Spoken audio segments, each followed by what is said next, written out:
what up, my peoples? Welcome to the Perspectives on IAMC TV. It's your host, PrymEvyl. It's been a long time, and just been busy with a lot of other things and everything. But we're here, we're back in full effect, and we're wanting to share with y'all some information and events that we have done this week.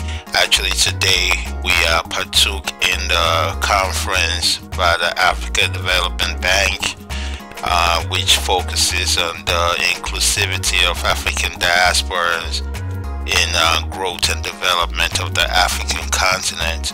So that was actually a good event that I'm gonna do some analysis on what I thought about the whole session and everything.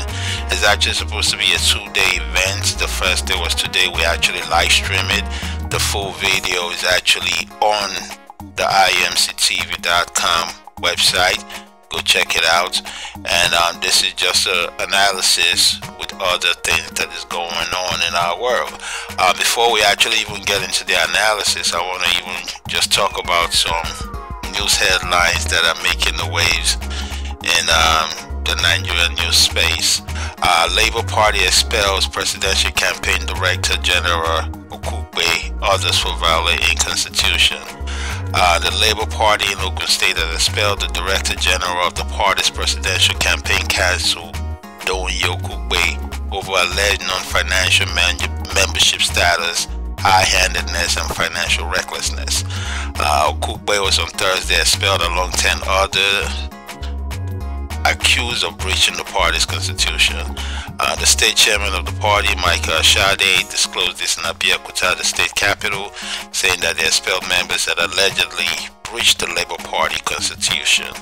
Aisha, flanked by the National Publicity Secretary of the party, Abia and the State Secretary, Feisola Michael, said Okupe ceased to be the party member after his failure to meet the mandatory constitutional requirements to fulfill membership status. This is actually interesting. That's actually why I clicked on it. I just actually saw this before I even said let me deliberate on it. But I think this is the same guy that was in a news conference a few days ago that looked like he's being sponsored by opposition parties to actually cause chaos in Labour Party. I'm not so sure, but from what I'm reading and all of that, because there's no pictures in this report, he's actually the same person, I think. And it's sad that when we have some semblance of progress in trying to change the Nigerian narrative as far as governance go, you still have people that I look as those are saboteurs. That's how I look at them. They are not looking for the benefit, the welfare, the progress of the nation as a whole. You know what I mean? These people are continuously engaging in ways to sabotage anything that's going to change the lives of the masses. Let me just put it that way. And it's ridiculous. One thing they keep forgetting is that the problems that are being faced by majority of the citizens is not only affecting those people, it's affecting everybody. And the lack of security right now, it's affecting everybody. Even the presidency is on high alert because they have had threats from the terrorist organizations, that they're going to come and take over the presidential villa in Abuja. So they are on high alert. They're on high alert, and the presidential convoy has been attacked. That's not nothing, that's no news, So it's just crazy. So, but we need to focus on things that's going to move the country forward, and we should not be part of saboteurs. We should not try to engage in things for our own benefit. We're going to move right along into other reports that are coming in. Nigerian presidency power-drunk First Lady Aisha Buhari remanded students Mohammed from receiving visitors and phone calls. The presidency's the wife of the president, Nigerian First Lady Aisha Buhari, has barred visitors from visiting inmates at the Suleja Correctional Center, Niger State, following the remand of 500 level students of the Federal University, Duse Aminu Mohammed, accused of criticizing Mrs. Aisha Buhari. According to reports gathered exclusively from officials at the facility, there was an order from the First Lady barring all forms of visitation to Aminu or anyone at the facility since he arrived at the facility on Tuesday. Sources said no one is allowed to see Aminu. Since he was brought in on Tuesday, no one has been allowed to visit, and it is an order from above. Also, Aminu has been said to be starving since he arrived there because he had no money, and there's nothing anybody can do since his family has not been allowed to visit him. All the reports reported that the wife of the president, Aisha Buhari, was one of the witnesses listed by the prosecution team to testify against Mohammed, who criticized her on Twitter. On Wednesday, reports came in that the police had secretly arraigned Mohammed before a federal Capital Territory High Court and remanded him in prison custody. Mohammed was arrested for tweeting that Aisha Buhari was feeding fat on people's money. The finding yesterday in the Department of Environmental Management and Toxicology in June 2022 posted on Twitter that Mrs. Buhari had suddenly added weight after taking part in plundering the nation's meager resources as the masses endured hardship under her husband's regime. It's crazy that this is the kind of theatrics that the high officials of the Nigerian government are actually engaging in. It's just crazy that under this presidency there has not been any freedom of speech. You have to be, it's like people, you just walking on eggshells, man, you know, because anything you say can lead to your death, actually. You know, just imagine this, because somebody made a comment on Twitter that the president's wife is feeding fat on the meager resources of the Nigerian nation. You know, she got him arrested. I mean, he's not saying anything that's wrong, because that's exactly what they are doing. Because while the country keeps going through problems, through turmoil, you see these people are still gallivanting all over the world. Just recently, I don't know exactly, maybe in the course of 1 year, in the last year or so, she had a high-profile wedding for her daughter, you know, and all the shopping was done, you know what I'm saying, in Dubai, if I'm not mistaken. She has been staying in Dubai for almost a better part of a year, you know.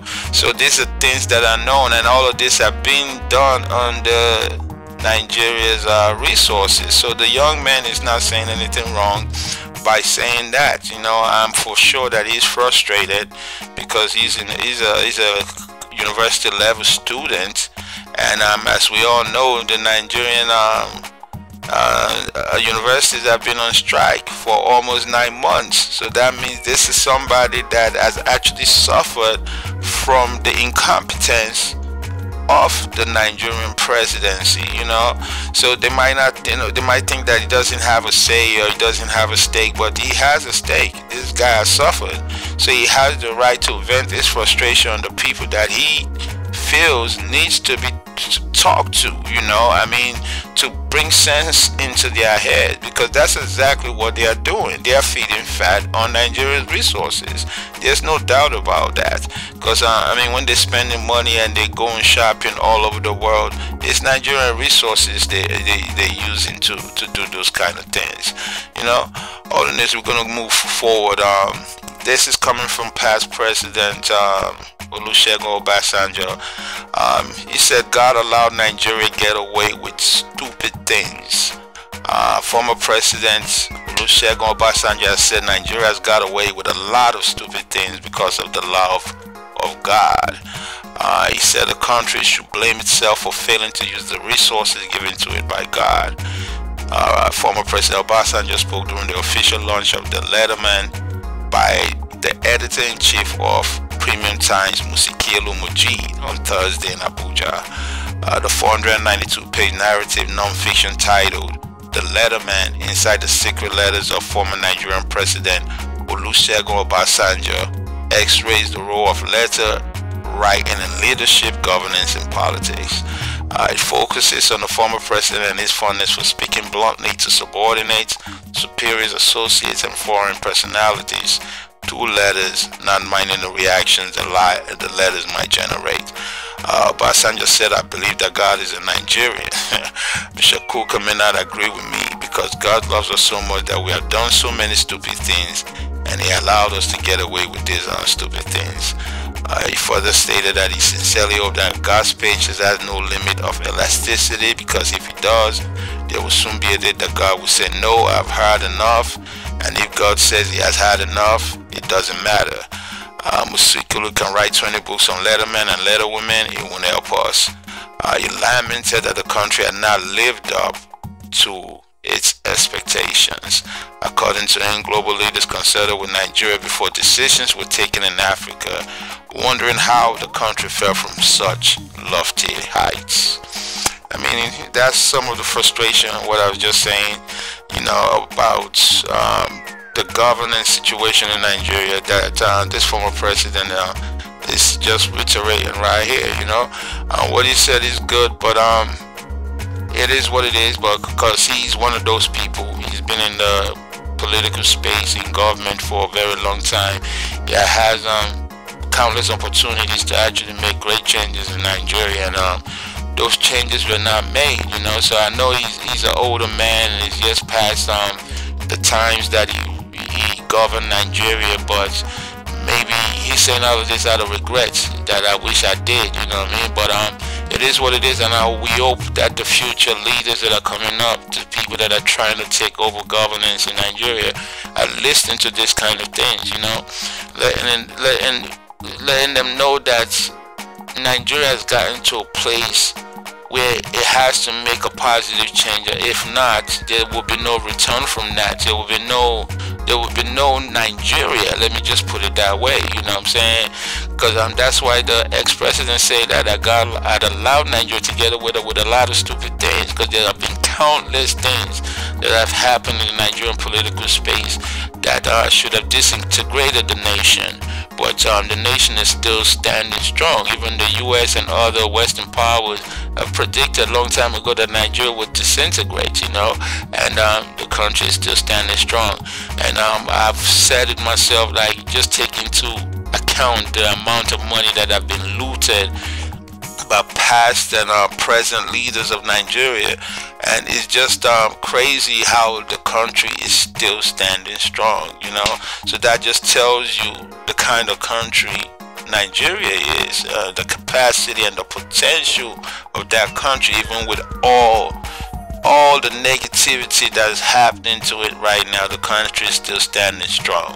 So we hope the country continues to stand strong and move forward from the nonsense that we're going through right now, and move forward with positivity and progress. Other news, that's we're going to talk about South Africa's President Ramaphosa may resign over crime scandal. South African President Cyril Ramaphosa has lost the political backing of his party, the African National Congress, and may resign following an advisory report of his violation of the Constitution. The local media reports that the president is very likely to announce his resignation as head of state in the next few hours. In accordance with the Constitution, Deputy President David Mabuza, a former premier of Mpumalanga, will step in as acting president until Parliament votes for a new president. According to our reports, Ramaphosa will also pull out as ANC leader and not seek re-election. It is expected that whoever voted as the next ANC president mid-December will be sworn in as state president at a special sitting of Parliament at the end of the month. Reliable source said Ramaphosa did not have to be convinced of the case to resign. He said the president himself said it was in the best interest of the stability of the country for him to resign. There's nothing we can do now, the source said. The pressure to step down mounted on him following the fallout of the release of the report on Fala Fala. The Section 8 and 9 panel, chaired by retired Justice Sandil Mkobo, made serious findings against Ramaphosa. Fala Fala is a Farmgate scandal in which Ramaphosa was accused of covering up a $4 million theft from his farm in 2020, including kidnapping and bribing the burglars into silence. A 3-volume investigative report revealed that he abused his position and may have broken an anti-corruption law. Ramaphosa has denied any crime and said only $580,000 of cash was stolen. Crazy. African leaders with their corrupt practices and corrupt intentions. That's what this is. But you know what I like about this story, and why actually I highlighted it, is to showcase that at least seems like the law is working in South Africa. You know what I mean? So kudos to them in South Africa. Seems like the law is working. Presidents are not just doing whatever they like to their citizens and with impunity, as is the case in Nigeria. Because I mean, if the law walk halfway, as is going on in South Africa right now, a lot of the madness that's in governance in Nigeria will not be happening. You know, it's because there's no rule of law, and it's just total impunity. That's why a lot of the nonsense that's going on in Nigeria is happening, and that's why the country is not seeing the progress it needs to see. I mean, South Africa is like, we are neck to neck with South Africa, man. You know what I mean?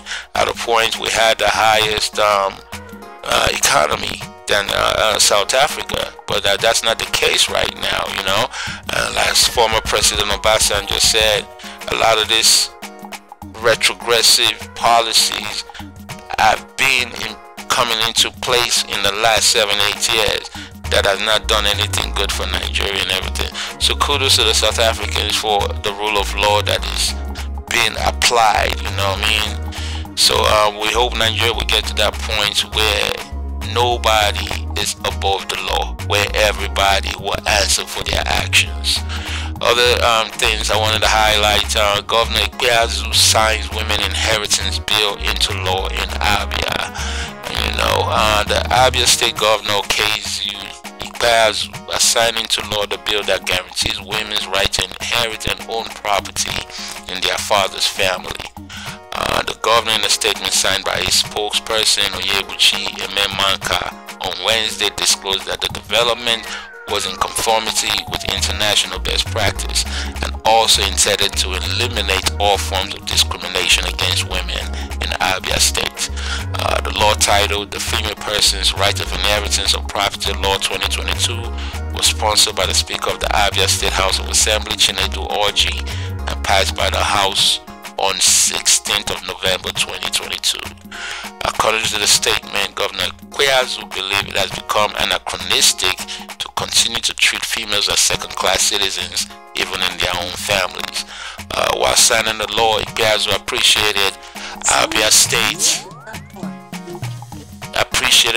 State Assembly for dredging up enough courage to pass the bill, which is described as historic, positively disruptive, and capable of setting society on the path of equal opportunities and sustainable development. This is coming 2 months after Rivers State Governor Nyesom Wike signed a bill which allow women to inherit family property into law. You know, that's a good thing. I just want to highlight that also, because I didn't know those kind of retrogressive policies are still around. You know what I mean? I didn't know those kind of policies were still around, but it's good that people, governors,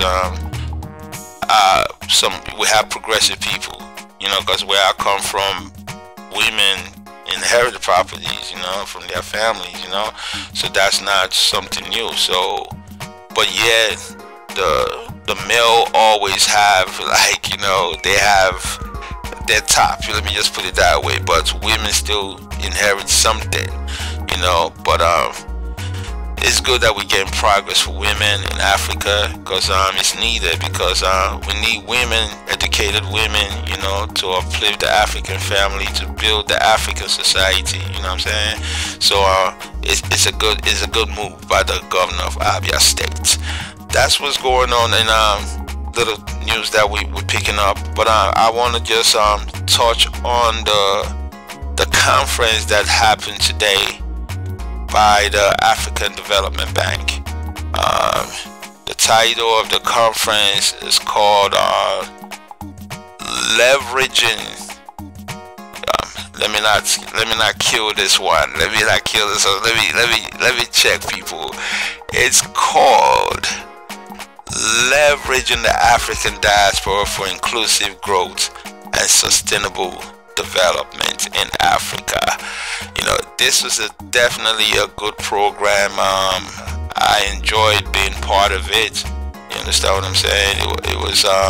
It was a program that you had under President of the African Development Bank was there. His Excellency Dr. Akinwumi Adesina.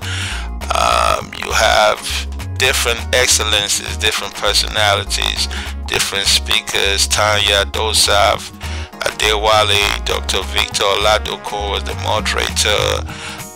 You have Professor Kevin Chico Rama, His Excellency Mr. Albert Muchanga.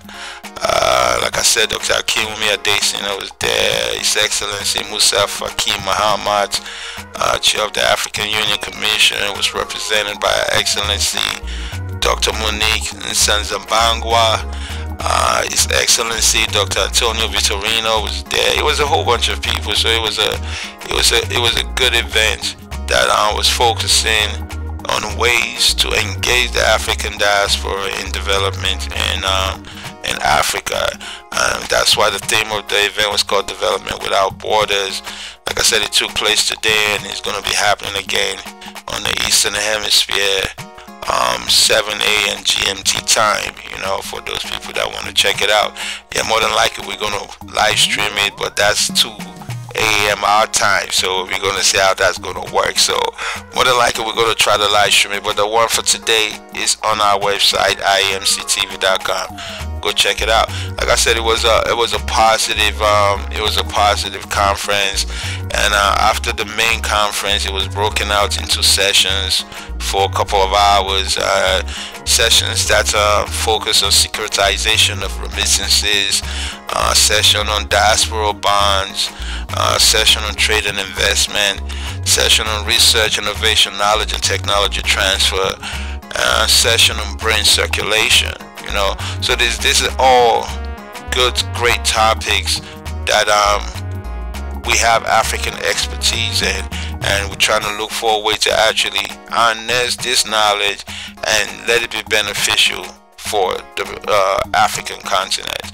You know, there was a lot of points raised, you know, a lot of fears, because a lot of people, the main thing people were pretty much concerned about is the enabling environment. You know, when we talk about the enabling environment, you know, we know there's a lot of corruption in Africa. You know, when you have projects like this, you know, a lot of our people back home want to take over. You know, even in the conference today, we had people, there was conversation about Africans in diaspora and Africans at home, how there's that friction between them, because Africans at home feel like Africans in the diaspora look down on them, and you know, vice versa, Africans in the diaspora feel like Africans at home, you know, don't want them to come in and, you know, to be part of the development in Africa. So, you know, there's that friction going on. So it has to be stated that we should not look at it like we're in a competition, that we should look at it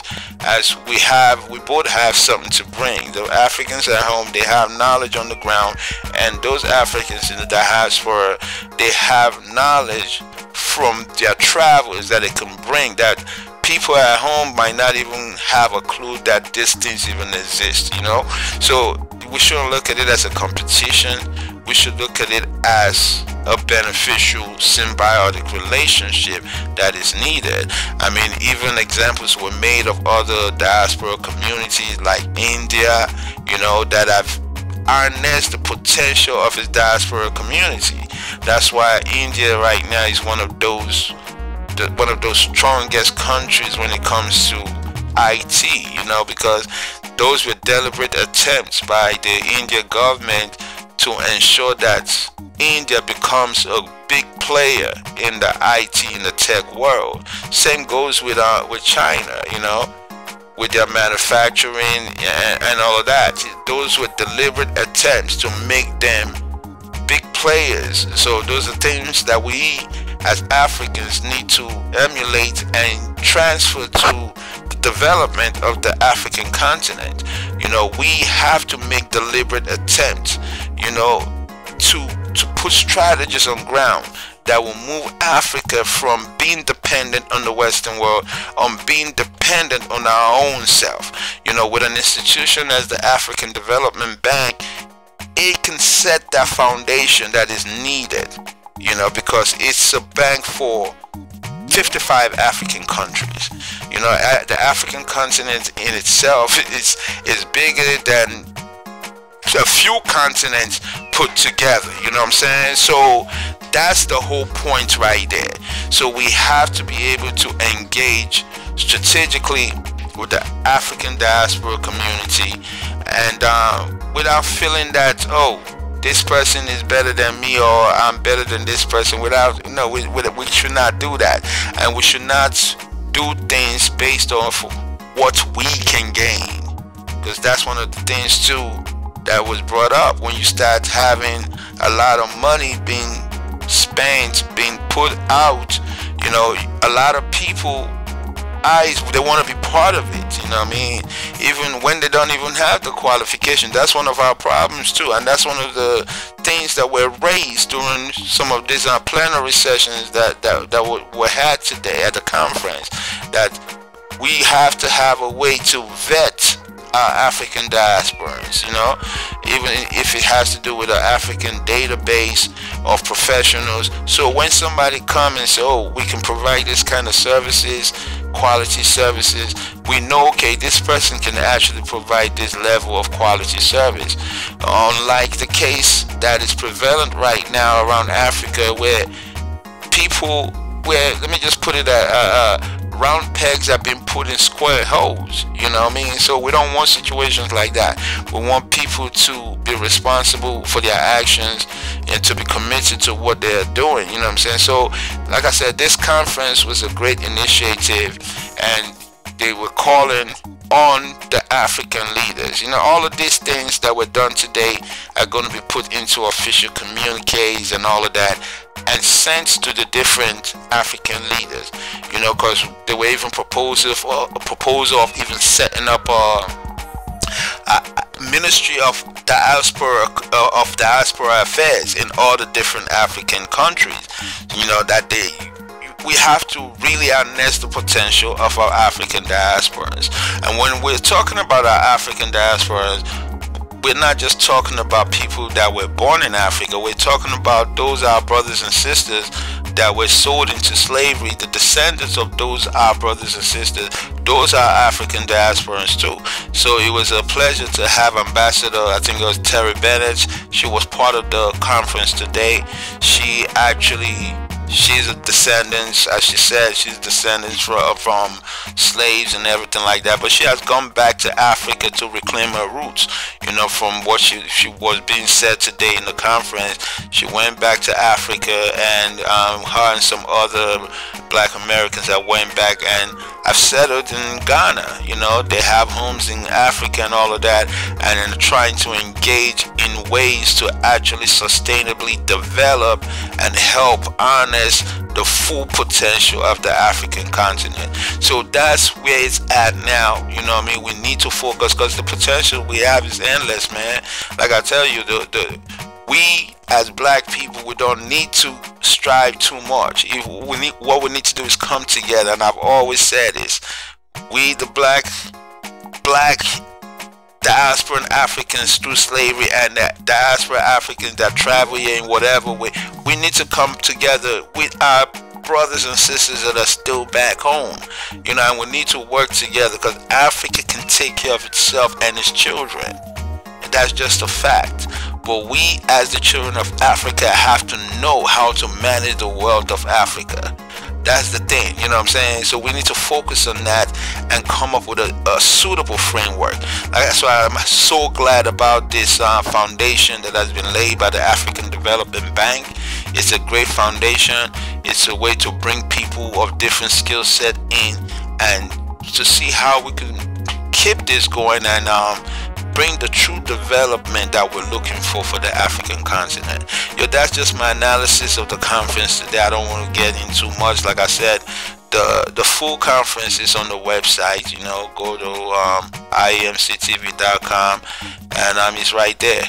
You know, go check it out and enjoy the content. Again, the name of the conference, the theme of the conference is leveraging the African diaspora for inclusive growth and sustainable development in Africa, and it was hosted by African Development Bank and other great stakeholders like the United Nations, the immigration, the UN immigration, different organizations. So it was not a waste of time, people. So like I said, it's on our website. Check the full conference video, is on there. And I thank you again. This is your boy PrymEvyl, you know, the perspectives on IAMC TV. Apologies again, I know it's been a long time since you've heard our voice, you know what I'm saying, heard my voice, but I'm here, you know, I'm here, I'm motivated, you know, I feel good, I'm glad to be back, and I'm glad that you're here listening to our talks, you know, and rants, you know. But once again, we appreciate you. This is your boy PrymEvyl, IAMC TV, perspectives on IAMC TV, and continue to support us. One love, and we keep this going.